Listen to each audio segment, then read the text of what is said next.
भारत के एक छोटे से गांव सीतापुर में रहती थी 13 साल की नन्ही सी लड़की गुड़िया। उसके चेहरे पर हमेशा मुस्कान रहती थी। गांव कच्ची पगडंडियों, मिट्टी की गलियों और खिलखिलाते पेड़ों का संसार था। यहां सुबह की शुरुआत मुर्गे की बाग से होती।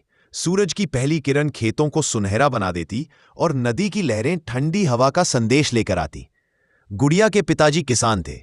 उनका छोटा सा खेत था जहां गेहूं, सरसों और कुछ सब्जियां उगती थी। गुड़िया हर दिन स्कूल जाती थी। स्कूल गांव से थोड़ी दूर था, इसलिए उसे खेतों के बीच से चलकर जाना पड़ता था। पर उसे यह सफर बहुत अच्छा लगता, क्योंकि रास्ते में वह पेड़ों पर बैठी कोयल की मीठी आवाज सुनती, तितलियों के पीछे दौड़ती और कभी-कभी किसानों को काम करते हुए देखती। गुड़िया की मां घर का पूरा काम संभालती थी। उनके मिट्टी के चूल्हे पर खाना बनाती तो पूरा घर स्वादिष्ट महक से भर जाता। रात होते ही घर के बाहर खुले आंगन में परिवार मिलकर खाना खाता। आसमान में चमकते तारे मानो चुपचाप उन्हें निहारते रहते। गांव के लोग बहुत मिलजुल कर रहते थे। किसी के घर कोई खुशी हो या मुसीबत, सब एक दूसरे के साथ खड़े नजर आते। यही गांव की असली पहचान थी, सादगी, अपनापन और प्रेम।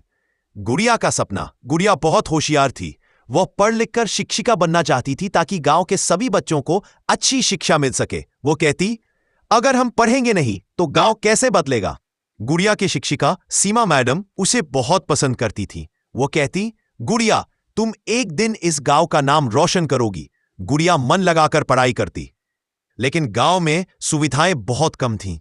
स्कूल की इमारत पुरानी थी, कभी-कभी छत टपकने लगती, पानी की दिक्कत रहती और किताबें भी कम थी। फिर भी गांव के बच्चे सपनों को दिल में बसाए रोज स्कूल आते। तूफानी रात एक दिन गांव में भयानक आंधी तूफान आया। तेज हवा से कई पेड़ गिर गए और बारिश ने सबको घरों में बंद कर दिया।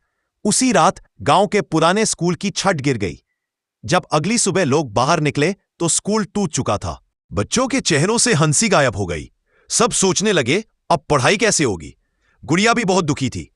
वह घर आई और रोते हुए बोली, अम्मा, मेरा स्कूल टूट गया, अब मैं पढ़ने कैसे जाऊंगी। मां ने उसे गोद में लेते हुए कहा, बेबी, हिम्मत वाले हार नहीं मानते, कोई ना कोई रास्ता जरूर निकलेगा। गुड़िया का हौसला अगले दिन गांव की चौपाल में बैठक हुई। लोग चर्चा कर रहे थे कि नए स्कूल के लिए पैसे कहां से आएंगे। सरकार को जानकारी भेजने का फैसला हुआ, लेकिन सभी जानते थे कि इसमें समय लगेगा। गुड़िया चुपके चुपके सब सुन रही थी। उसके मन में एक नया विचार आया।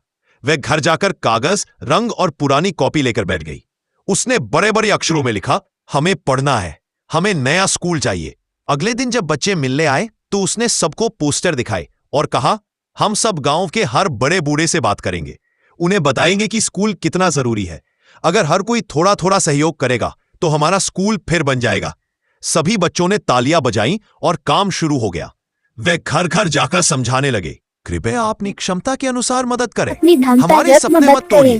गांव वालों को बच्चों की बात दिल से लग गई। किसी ने 10 रुपए दिए, किसी ने 50, किसी ने लकड़ी देने का वादा किया, किसी ने सीमेंट के बोरे। सब अपनी अपनी क्षमता के अनुसार जुड़ते गए।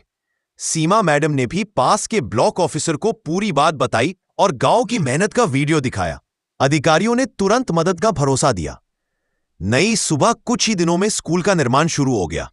बच्चे रोज वहां जाते, मेहनत करते, मजदूरों को पानी देते, छोटी छोटी मदद करते और स्कूल बनता देखते खुश होते। गुड़िया की आंखों में उम्मीद चमक रही थी।